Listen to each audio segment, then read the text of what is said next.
Padre Pio, donc, mon père spirituel, tendrement aimé. Je me souviendrai toujours de cette lointaine soirée d'octobre 1955. J'étais à ce moment-là étudiant à Rome, où j'ai rencontré pour la première fois Padre Pio. J'avais été conduit par un père capucin dans la tribune de la petite église, qui était le chœur monastique. J'avais été conduit dans ce couvent, en longeant le couloir des cellules, et j'avais pris place à côté d'un religieux qui toussait, qui crachait, qui était atteint d'un rhume et qui m'énervait passablement. Et je regardais ce religieux à côté de moi, j'ai dit, mais c'est quand même curieux. Je connais cette tête-là, j'ai vu ça quelque part, jusqu'au moment où il a passé sa main sur la tête dans un geste qui devait lui être familier. Cette main était gantée, c'était Padre Pio, et je dois avouer que j'avais une certaine appréhension de le rencontrer à cause de ce que j'avais appris sur lui, sa lecture des consciences, sa divination, les bilocations, toutes sortes de choses, la stigmatisation, ça m'impressionnait beaucoup. J'étais à ce moment-là donc un jeune séminariste du séminaire français de Rome. Mais j'ai été attiré de suite par l'expression étrange de son visage, tendu vers un au-delà que lui seul voyait. Et j'avais surpris Padre Pio dans sa prière. J'ai compris alors ce que voulaient dire des mots comme recueillement, comme concentration d'esprit, comme regard d'amour sur Dieu. De temps à autre, ses yeux se levaient vers le crucifix qui dominait la balustrade de cette tribune, le crucifix qui avait été le témoin, sinon l'auteur, de sa stigmatisation dans ce lointain 23 septembre 1918, mais à ce moment-là, je ne le savais pas encore. Ces regards d'amour qu'il posait sur ce crucifix, ça m'avait impressionné beaucoup. Padre Pio, homme de prière, homme de la messe, cette messe impressionnante. Je vous raconterai dans un instant cette première messe à laquelle j'ai célébré. Mais je dois avouer une chose, c'est que lorsque j'ai rencontré Padre Pio pour la première fois, j'étais anxieux, peureux, et j'avais même en moi une certaine répulsion, une certaine haine. Le démon se déchaînait. J'ai publié d'ailleurs cette rencontre-là dans un petit livre qui s'appelle Padre Pio, témoin de Dieu, aux éditions Evine, mais distribué par Teki. Et je suis descendu après dans le couloir qui séparait l'église du couvent. Il y avait beaucoup de monde là, je me suis trouvé au milieu de gens, à genoux, en train de prier à haute voix. Et lorsque j'ai vu Padre Pio sortir de la sacristie, entouré de 4 capucins qui étaient ses gardes du corps, dont celui qui m'avait conduit là-haut à la tribune, j'étais un peu étonné. Comment c'est-il qu'il a des gardes du corps? J'ai compris tout de suite la nécessité qu'il y avait, parce que les gens lui sautaient dessus. Donc les capucins, avec beaucoup de force, vous savez, on est en Italie du Sud, rien n'est étonnant, alors écartaient avec une certaine vigueur tous ces gens-là pour libérer Padre Pio. Et tout ce monde-là était à genoux, et moi, séminariste français, orgueilleux comme tous les Français, cartésien, si vous voulez, je me suis dit, bon, Padre Pio, c'est peut-être un saint, c'est quand même pas le bon Dieu, restons debout, on verra bien. Et Padre Pio, bien, me regardait par-dessus les têtes. Je me sentais quand même pas très à l'aise, je dois l'avouer.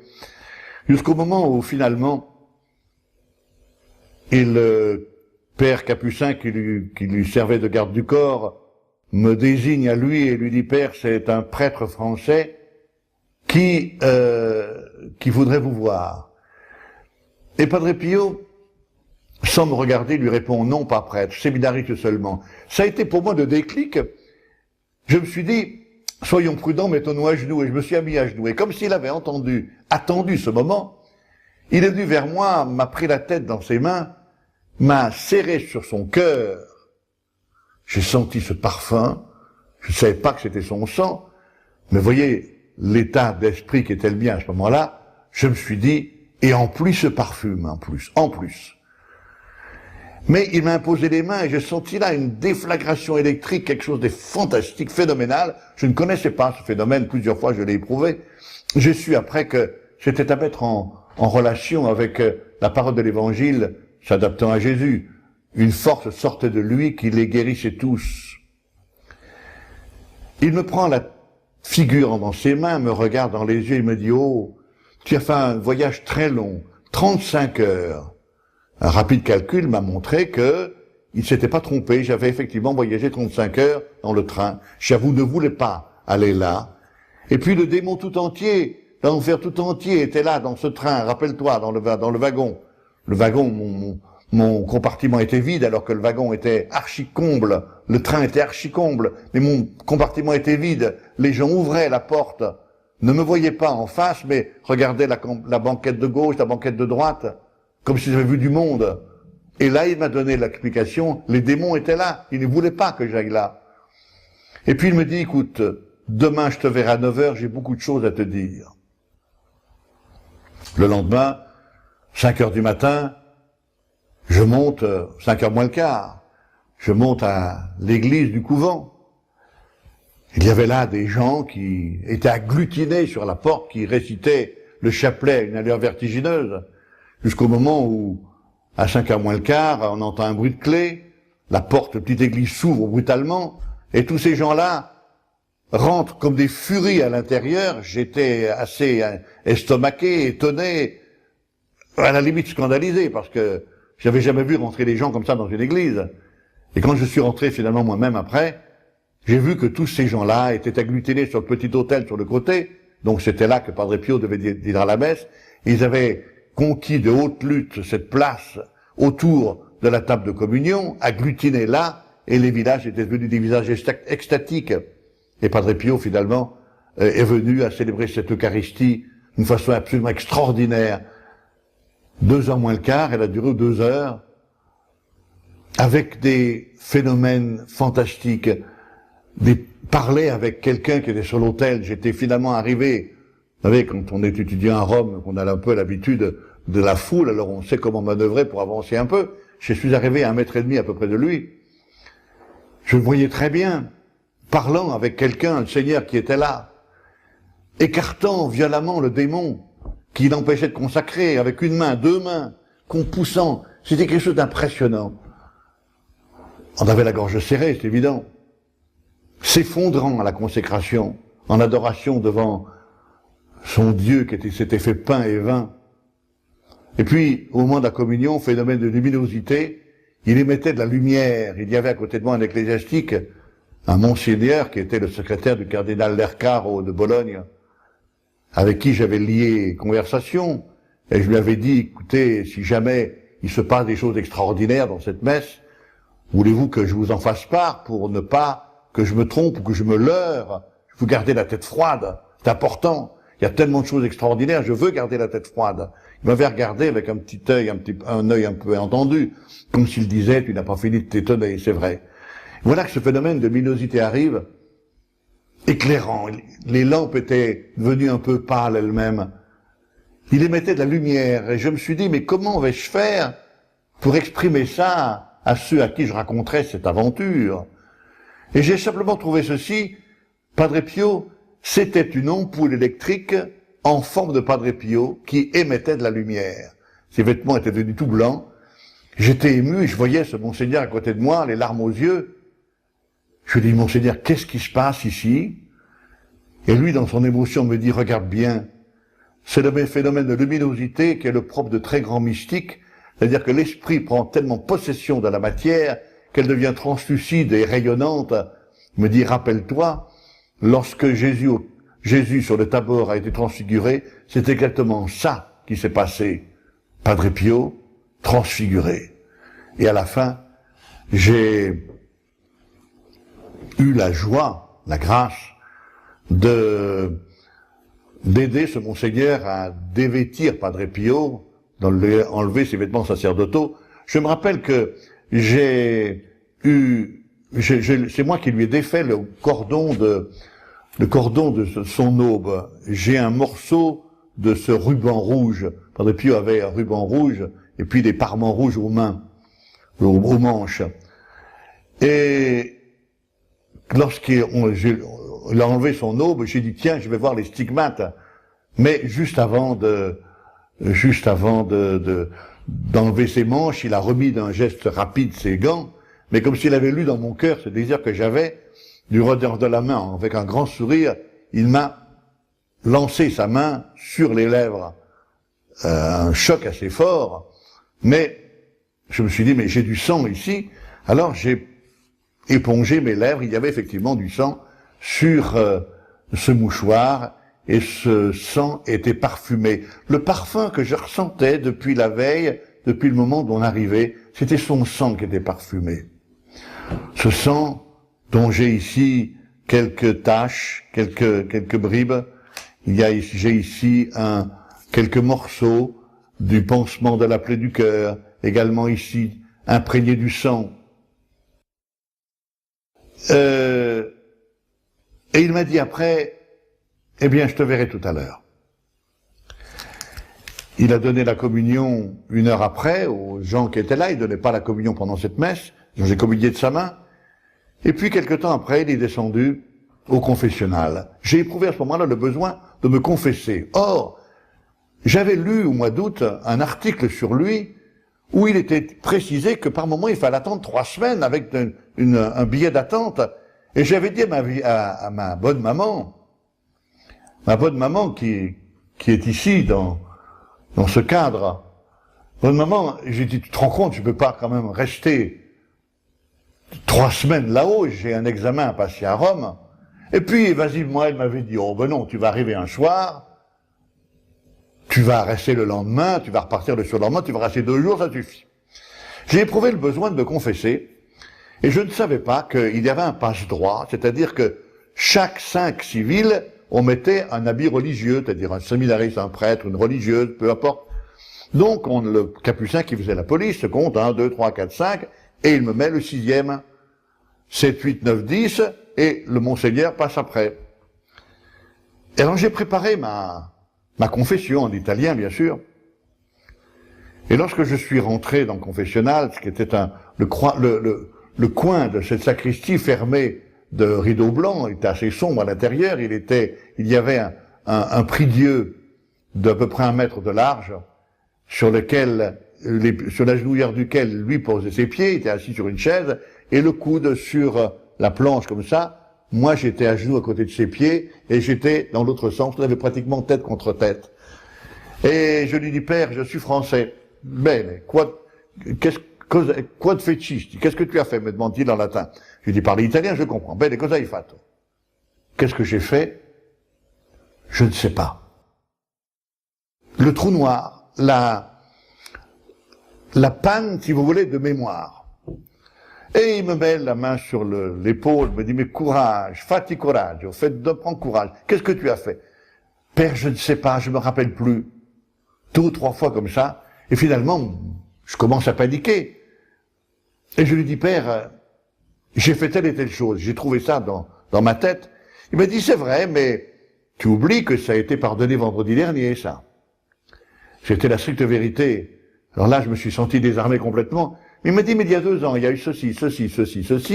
Il m'a montré que là, dans des actions, pour moi, parfaitement anodines, le Seigneur avait souffert. Et lui, montrant qu'il était vraiment uni avec Jésus, me montrait que ses plaies, il souffrait beaucoup dans ses plaies, que Jésus avait souffert à cause de ce que j'avais fait. Et il m'a dit, mais le Seigneur t'a pardonné. Et il m'a dit, le Seigneur t'a pardonné, le Seigneur t'a appelé. Je lui dis, mais vous êtes sûr? Je ne savais pas, à ce moment-là, que Padre Pio connaissait beaucoup de choses, même sur moi, qui moi ne le connaissais pas. Et il me dit, Seigneur t'a appelé. Je lui dis, vous en êtes sûr? Il me regarde avec un air furieux, il me dit, ma te lo dico io, je te le dis moi. Et il me dit cette parole étonnante, tu seras ordonné prêtre le 30 juin 1962. Et je me suis dit, c'est un fou. On était en 55. C'était le jour des anges gardiens, 2 octobre, mais j'ai calculé rapidement, mais c'est trop tard, il n'y a pas de raison. Seulement lui savait, moi je ne savais pas, que le service militaire aurait été prolongé parce que, comme beaucoup de gens de mon âge, j'ai fait la guerre d'Algérie, j'ai perdu 3 ans à l'armée. Mon année d'ordination était 1962, mais le 30 juin, ça n'avait pas de sens. 29 juin, oui, c'est la Saint-Pierre-Saint-Paul, mais le 30 juin. Seulement en 1962, le 29 juin, c'était la fête du Sacré-Cœur de Jésus, et qui avait repoussé d'un jour la fête de Saint-Pierre-Saint-Paul, ordination, à Notre-Dame de Paris, par les mains du cardinal Feltin, le 30 juin 62. Quand j'ai revu Padre Pio après, il m'a dit « Oh, te l'avevo detto, non, je te l'avais dit. » Eh oui. Alors, juste après, dans cette confession, il me dit « Est-ce que tu crois ton ange gardien ?»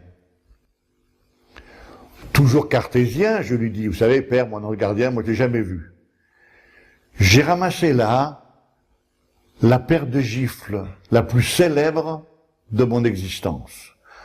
2 paires de gifles, 4 gifles, frappées avec le poignet, parce que les mains lui faisaient mal. 4 fois. Et il tend son doigt par-dessus mon épaule droite, il me dit « Mais ton gardien, il est là derrière toi. Il est grand, il est beau. » Je me suis retourné, et j'ai rien vu. Mais lorsque mon visage est revenu vers lui, j'étais surpris, parce que son visage tout entier était éclairé d'une étrange lumière. Il y avait dans les pupilles le reflet de l'ange. Et il m'a dit, quand tu veux me dire quelque chose, envoie-moi ton ange gardien. Combien de fois j'ai utilisé cette façon de correspondre avec lui? Combien de fois? Même dans ma vie sacerdotale. Quand j'avais un problème, j'avais appelé mon ange gardien Séraphin. Vous savez, quand on veut un ange par un service de quelqu'un, on lui donne toujours des galons. Alors j'avais appelé Séraphin, c'était un ange de première grandeur. Vous ne connaissez pas son nom, maintenant il m'a dit son nom, mais enfin ça c'est du secret. Mais voilà que, je lui dis Séraphin, va te poser cette question, Padre Pio. Dans la fraction de seconde qui suivait, la réponse s'imprimait dans mon esprit. Combien de fois? Et petite anecdote qui m'a beaucoup étonné, un jour avec la famille, nous sommes allés, c'était en 1966 là, et il était sur le matronnet, c'est-à-dire la tribune qui dominait la nef de gauche de cette basilique. Nous, on s'était mis en face de lui, et il était avec ce chapelet, en train de réciter le chapelet, il faisait sans arrêt ce mouvement-là, pour montrer qu'il fallait réciter ce chapelet. Il m'avait dit, le chapelet, c'est la chaîne d'amour qui lie ton cœur au cœur de la maman. C'est très beau. Et moi j'étais en bas, je ne pouvais pas monter vers lui, la porte de la sacristie était fermée, je ne pouvais pas accès, et pendant toute la messe, il assistait à une messe qu'il célébrait au maître-autel, tout en disant son chapelet. Je disais, Séraphin, va dire ça au Padre Pio. Tiens, Séraphin, va confier telle ou telle intention. Ah, j'ai oublié ceci. Séraphin, va lui dire ceci. Et lorsque vers la fin de la messe, la porte de la sacristie s'est ouverte, je suis monté là-haut. Je suis arrivé là. Il m'a entendu rentrer. Il s'est retourné. Il me dit, ah, c'est tout, c'est toi. 100 fois je t'ai entendu, devant, derrière, à droite, à gauche, autour de moi, derrière, devant. 100 fois je t'ai entendu, lasciami pregare, et laisse-moi prier. J'étais tellement apeuré que je me suis mis à genoux à côté de lui, en me demandant comment tout ça allait finir. Et finalement, il se retourne d'un bon sourire, comme il m'accueillait chaque fois, me met la main sur l'épaule et me dit, va, mon fils, je t'ai entendu. Je t'ai entendu. Je reviens à la première fois que je l'ai rencontré. Donc, je me suis confessé. Et voilà que je me suis dit, ben, j'ai fait tout ce que j'avais à faire, je suis venu ici, j'ai vu Padre Pio, j'ai assisté à sa messe, j'ai communié de sa main, je me suis confessé, j'ai plus rien à faire là, il y a un car qui s'en va dans 1 heure pour Foggia, je vais le prendre, je vais prendre un train pour Rome, je dois y aller, et donc je vais attendre Padre Pio à la sortie du confessionnal des hommes, et puis, avant qu'il s'en aille dans la petite église pour confesser les dames, je vais me recommander sa prière. Ainsi dit, ainsi fait. Il sort, me regarde avec un grand sourire, et je dis, Père, je me recommande à votre prière parce que je dois partir à Rome et il me coupe la parole. Il me dit, Perché Roma? Pourquoi Rome? Ta maman t'a dit de rester 2 jours, tu partiras demain. Bon, il ne savait pas, je lui avais rien dit, lui savait. Voilà que le lendemain, je me rapproche de lui pour me prendre congé de lui, et je lui dis, Père, je me recommande à votre prière, je dois partir à Rome maintenant. Il me dit oui. Et il m'embrasse. Je me mets à genoux devant lui, il m'impose ses mains avec force, avec cette décharge électrique que beaucoup maintenant connaissent. Et il m'embrasse et il me dit, eh bien écoute, je te prends comme fils spirituel, je te promets assistance toujours et partout, jamais je ne te quitterai, je te suivrai toujours parce que tu es le fils de mon cœur. Je ne savais pas ce que ça voulait dire. Mais la bonté, le sourire extraordinaire dont il m'a enveloppé, ce parfum qui m'a envahi, m'a rassuré, et je peux attester que, encore aujourd'hui, je ne suis jamais seul, il est toujours près de moi, toujours. Lorsque il a été béatifié le 2 mai 99, et que la photo officielle, celle qui était sur la façade de la basilique Saint-Pierre, a été dévoilée, j'ai entendu cette place Saint-Pierre, des gens pleurer, ceux qui l'avaient connu. J'avais cette grâce à ce moment-là de distribuer la communion avec le pape. Le pape lui-même était ému, très ému. Et je lui ai dit, écoute, te voir toi là-haut, c'est quelque chose. Pourquoi je vous dis ça? Parce que la dernière fois où je lui ai parlé, 1 mois et demi avant sa mort, il m'a dit, mon fils, prie pour que je garde la foi. Je dis, Père, qu'est-ce que ça veut dire? Qu'est-ce que tu veux dire par là? Padre Pio, ce saint de première grandeur qui me demande à moi de prier pour lui, pour qu'il garde la foi. Bon, ça veut dire, j'ai compris tout de suite après, ça veut dire que plus on s'approche de Dieu, moins on le voit. Plus on s'approche d'un feu, plus on est brûlé. Il était aveuglé par la trop grande lumière de Dieu, c'est évident. Et finalement, à ce moment-là, je lui ai dit, mais Père, je voyais souffrir. Pourquoi gardes-tu tes souffrances pour toi? Moi, je veux bien en prendre la moitié demain, si tu veux, pour te soulager. Il me regarde avec un air effaré, il me dit, chais, mon crétin, ça ne se fait pas. Je lui dis, toi, tu dis ça. Qu'est-ce qu'il dit, le Seigneur? Il ferme les yeux, et un moment après, il les ouvre, il me dit, le Seigneur accepte. Et je me suis dit, quelle bêtise j'ai faite. Le lendemain, il y a eu un transfert total de sa messe à la mienne. 2 heures, avec tout ce qu'il revivait, j'ai compris là, dans ma chair, que le prêtre à l'autel ne tient pas la place de Jésus. Il est Jésus-Christ, vraiment. Le Seigneur prend possession totalement du prêtre qui célèbre l'Eucharistie. Le Seigneur renouvelle, continue plutôt, à travers lui, à travers son prêtre, à travers les membres, les lèvres, les mains de son prêtre, son sacrifice de la croix, jeudi saint et vendredi saint. Si les prêtres savaient ça, si les prêtres prenaient conscience de ça, je crois que le monde entier serait converti, parce qu'on ne peut pas, quand on a connu Padre Pio, quand on a vu célébrer cette messe, quand il a fait cette grâce de célébrer comme lui, on ne peut pas ne pas toucher au fond le cœur des assistants, qui ne sont plus des assistants, mais des participants. C'est quand même impressionnant. Mais seulement maintenant, je voudrais vous dire, frères et sœurs, pourquoi tant de souffrance? Il y a des gens qui disent, mais pourquoi tant de souffrance? Comment ça se fait que le Padre Pio a été stigmatisé? Pourquoi ces plaies dans les mains, dans les pieds, dans le côté? Pourquoi la crucifixion? Et on dépasse le problème. Pourquoi la souffrance de Jésus? Et c'est ça qu'il faut que je vous explique maintenant, parce que c'est la seule façon, vous voyez, que vous ayez de comprendre le mystère Padre Pio. Que toute la vie de Padre Pio n'est qu'une participation, c'est-à-dire une prise en charge d'une partie de la passion de Jésus pour l'aider à porter sa croix. Si on ne comprend pas ça, on ne comprend pas Padre Pio. Et on reste comme tant et tant de gens à la superficie de cet homme extraordinaire, de cette âme solaire comme celle que de temps en temps le Seigneur envoie sur notre terre pour rappeler au monde, rappeler le monde près de Dieu, rappeler le monde à revenir vers Dieu je dirais dans la pénitence, dans le regret, dans la demande de pardon, dans l'amour, tout simplement.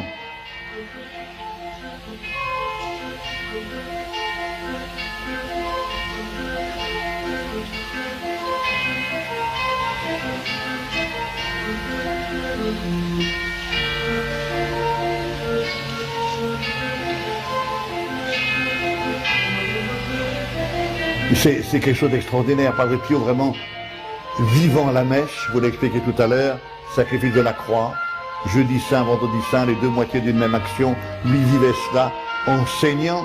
J'ai vu combien de fois Padre Pio être crucifié pendant cette messe. J'ai vu de mes propres yeux les perles de sang qui perlait sur son front, sur sa nuque, le couronnement d'épines. J'ai vu le sang couler des stigmates. J'ai vu une chose étonnante, je crois, une seule fois j'ai vu ça. Sous l'effet de la souffrance, la pellicule qui fermait la main de Padre Pio, la main gauche, s'était ouverte et je voyais à travers le trou la flamme d'un cierge. Je l'ai vu saigner des pieds, sa chaussette étant imprégnée de ce sang parfumé. J'ai vu les effluves, sortir les effluves de parfum qui sortaient de ses plaies, qui me rejoignaient non seulement à San Giovanni Rotondo, mais partout, et encore maintenant. La souffrance de Padre Pio, le sang, c'était la participation de Padre Pio à la crucifixion de Jésus, au mystère de la rédemption. On ne peut pas comprendre Padre Pio si on ne trouve pas à travers lui Jésus réalisant une fois de plus devant nous son sacrifice de la croix.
Defterler manedi edilmeyle seducan kurma devre mesudiyere adernas fiestinceli sende bizlerden umma adeveniyedir hecimdumma biyadımında suva siktincel ve tinterra alemen olsun وديان من الأمس دوديان هدمت الأمس دابد الأخرى سيقوت الناس ميت من البلاد أصلش تنالاش من دوغاسين دندات يونما سبرينا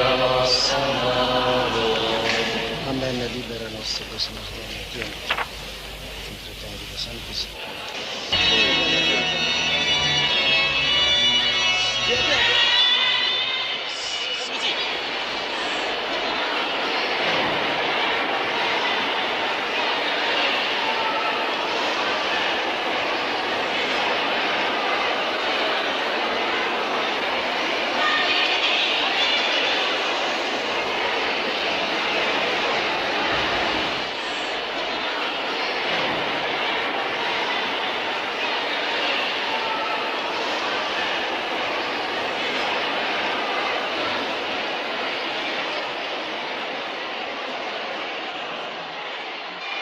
Et je me souviens qu'un jour, il y avait à San Giovanni Rotondo, il y avait une vieille dame dont personne ne sait d'où elle sortait. Il semblerait qu'elle ait été française, encore dans ça, personne n'en sait rien, mais qui ne disait rien, qui ne parlait pas, on ne sait pas où elle habitait, elle devait dormir dehors. Et voilà que au mois de juillet suivant, sa mort, bon, c'était juillet 69, avec mon père et un ami, Giovanni Siena, écrivain, l'auteur du livre qui s'appelait L'heure des anges, qui était un frère pour moi vraiment, on se retrouve dans la chambre de Padre Pio, priant là. Et sentais ce parfum. J'étais à genoux sur le lit de Padre Pio, au pied du lit, et puis je lui dis, Père, montre-moi, donne-moi un signe que tu me suis toujours, donne-moi quelque chose qui t'appartienne. Il y avait avec nous le petit garçon de Giovanni Siena, qui avait à ce moment-là 8 ans. Et pendant qu'on priait, il tournait dans la chambre. Et puis, en sortant, il me prend le bras et me dit, Père, pendant que vous étiez en train de prier, j'ai fait le tour de la chambre de Padre Pio. Et j'ai vu derrière la porte, l'écharpe que Padre Pio avait toujours sur la tête. Il portait toujours une écharpe sur la tête. Mais il y avait des franges au bout. J'ai enlevé une frange pour vous la donner. Et il me fait, avec son air candide, il me dit, c'est pas un péché, non? Oh, je lui dis non. Pour moi, c'était la réponse de Padre Pio. Une frange de son écharpe. Et puis ensuite, après, un morceau de sa bure, de son vêtement. Quelque chose d'extraordinaire. Il m'avait demandé un jour en 66, de fonder à Paris un groupe de prière. Et je lui dis, mais comment vais-je faire? Je connais personne à Paris. Ti aiuterò, je t'aiderai. Et il est un fait d'ailleurs que dans l'espace d'un quart d'heure, des gens sont venus me voir dans le collège où j'exerçais mon ministère à ce moment-là, et on a trouvé le groupe de prière, l'église et la date, le dernier vendredi de chaque mois. Or, Padre Pio est mort le 23 septembre 68. Or, le 25 octobre suivant, donc un mois après, c'était le dernier vendredi du mois d'octobre et la première réunion dans le groupe de prière. Et en allant justement présider cette réunion de prière, je conduisais avec moi un prêtre du collège où j'exerçais mon ministère. Et je lui disais, voyez, Père, aujourd'hui c'est le 25 octobre et en plus c'est mon anniversaire, mais chaque année, à mon anniversaire, le Père me faisait envoyer une petite carte imprimée. Le Père Pio prie selon vos intentions et vous bénit, c'était signé le Père supérieur. Mais il y avait très très souvent, pratiquement toujours, une ou deux lignes d'un message qu'il avait dicté pour moi. Et je disais à ce prêtre, ben voyez, cette année, je n'aurai pas ma petite lettre. Et le prêtre me dit, oh ben, ne t'affole pas, parce qu'il te suit, il te suivra toujours, il te protégera, il te bénira peut-être spécialement. C'est bon, quand j'arrive à cette petite chapelle où nous rendions pour prier, voilà que je suis abordé par un monsieur, très bien mis, fort accent italien, qui me dit, vous êtes le père Robert, oui, Padre Pio, avant de mourir, m'a fait venir. Et il m'a dit de vous remettre ceci. Une petite enveloppe. Je lui dis, qu'est-ce que c'est? Il dit, je ne sais pas. Alors j'ai décacheté l'enveloppe avec beaucoup de soin, et qu'est-ce qu'il y avait dedans? Il y avait ceci. Un pansement de la plaie du cœur, imprégné de son sang. Il y a ici, le sang vient de là jusqu'ici, vous voyez, peut-être vous le voyez sur cet écran. Tout ça, c'est du sang. Là, il n'y en a pas. Et qui s'est mis à parfumer d'une façon extraordinaire. Et cette relique, je l'ai prêtée à plusieurs malades. Elle a guéri des malades. C'est quelque chose d'assez impressionnant, vous comprenez. J'ai ici un purificatoire qui m'était donné par un prêtre, un capucin qui s'occupait souvent de Santa Christi. Purificatoire, vous savez, c'est le linge que le prêtre met sur le calice. Le Padre Pio a dit la messe pendant 7 ans avec cela. Et combien de fois il a été imprégné de son sang, là aussi, il y a des parfums qui viennent, souvent. J'ai ici une médaille qu'il avait toujours dans la poche de poitrine de son habit. Combien de temps il a gagné? Une médaille miraculeuse. Il donnait de temps en temps des médailles. Ceci a été trouvé dans son habit quand il est mort. Vous voyez, ce que l'on peut dire encore sur Padre Pio, c'est en fait d'abord son amour du chapelet. On raconte des histoires phénoménales sur le chapelet. Il priait toujours, Padre Pio. Il disait un jour, je voudrais que les journées aient 40 heures. Parce qu'il disait qu'il priait, il n'avait pas assez de temps pour prier. Il priait avec les oraisons éjaculatoires, il priait surtout avec le chapelet. Il était vraiment un dévoreur de chapelet. Un jour, son supérieur lui a demandé combien de chapelets il avait récité dans sa journée. Et Padre Pio avait dit, à mon supérieur, je peux pas dire, je suis obligé de dire la vérité, j'en ai récité 34. Êtes-vous capable de réciter 34 chapelets dans la journée? Padre Pio, c'était cela. Il répétait souvent, aimez la Madone, faites-la aimer beaucoup. Il priait sans arrêt la Vierge Marie. Alors, Padre Pio, homme de souffrance. Padre Pio, homme de prière. Padre Pio, homme du pardon. 18 heures de confessionnal par jour, au plus fort de son activité. Combien de fois j'ai vu des gens, d'abord être mis à la porte du confessionnal, quand ils voyaient que la personne qu'il avait dans le confessionnal, que ce soit un homme à côté de lui, ou une dame dans son confessionnal, qui n'était pas tout à fait prêt, eh bien il les renvoyait, va préparer ta confession. Et parfois ces gens-là erraient des jours, des semaines dans le pays, mais ils savaient bien qu'ils reviendraient tôt ou tard ils ne partiraient pas avant d'avoir reçu le pardon de cet homme de Dieu. Et quand ils jugeaient finalement que le pardon avait pouvait être accepté, que l'âme était prête, l'âme regrettait ce péché, se rendait compte à quel point son péché avait blessé le cœur de Dieu, alors il donnait l'absolution, il sortait du confessionnal, il embrassait en pleurant cet enfant prodigue.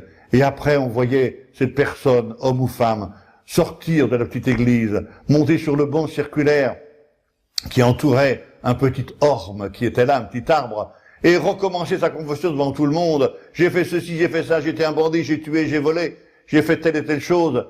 Et les gens autour, dans leur simplicité d'Italiens du Sud, disaient « Ma che birbone, quel voyou !»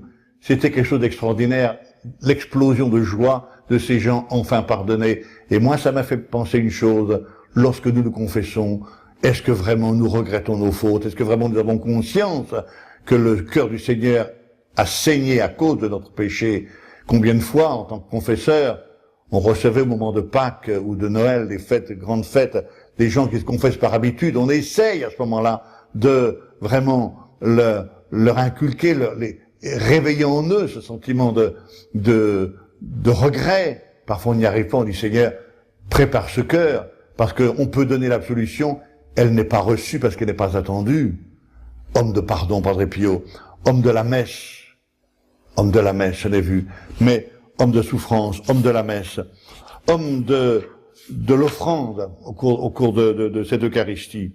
Alors je pourrais conclure, si vous voulez, Padre Pio, c'est l'homme de Dieu qui prie, et qui nous laisse comme message, soyez-vous aussi des âmes de prière. Priez, unis à vos frères dans des groupes de prière. Là où 2 ou 3 sont réunis en mon nom, eh bien, je suis au milieu d'eux. Padre Pio, c'est l'homme de Dieu qui souffre et qui nous laisse comme message, accepter et vivez le christianisme authentique et intégral, c'est-à-dire le christianisme avec la croix. Avec la croix.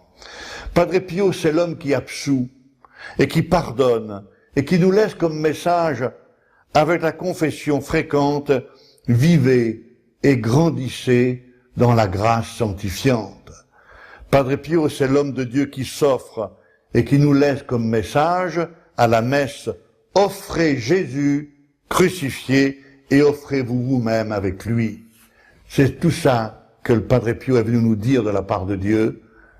Puissent les paroles que je vous ai dites dans cette cassette, puissent les textes que vous pourrez lire, puisse peut-être, je vous le souhaite, lire ce livre qui est sa vie, racontée à travers ses lettres, c'est l'évolution de son âme. C'est un livre qu'on ne peut pas, dans lequel on ne se promène pas. On lit la première à la dernière page, on voit l'évolution de cette âme. Lorsque j'ai offert ce livre au Saint-Père, la photo d'ailleurs est ici, lorsque je l'ai montré au pape, ce livre-là, avec sa photo, il s'est mis à rire.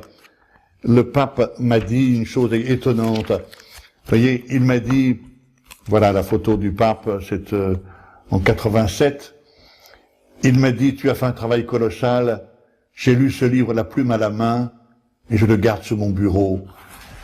Il y a là-dedans 850 lettres qui ont été traduites, insérées dans le texte, c'est Padre Pio qui prie, qui parle à chaque page.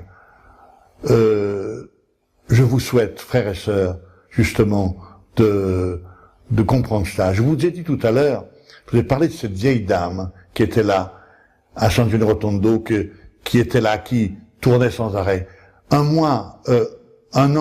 Quelques mois après sa mort de Padre Pio, je me trouvais à San Giovanni Rotondo, elle est venue m'appeler. Elle est venue me trouver. Elle me dit, oh, l'on sait tout qui era Padre Pio. On parlait comme ça. Est-ce que tu sais, toi, qui était Padre Pio? Et je dis, oui, c'était Jésus. Hai ragione, t'as raison. C'était Jésus revenu nel guscio di Padre Pio, c'est-à-dire dans la personnalité de Padre Pio.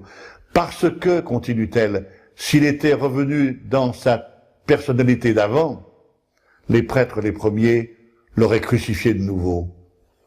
Je ne pense pas que ça soit faux. Padre Pio, vous comprenez pourquoi? Pour moi, c'était un père spirituel tendrement aimé. Pourquoi? Je sais, je peux témoigner qu'il me suit sans arrêt, qu'il m'aide dans mon ministère, et qu'il m'a aidé à comprendre que le sacrifice de la croix doit être à la base de toute vie sacerdotale. Il m'a dit un jour, au centre de ta vie, mon fils, mon enfant, il doit y avoir, comme pour moi, un autel et un confessionnal.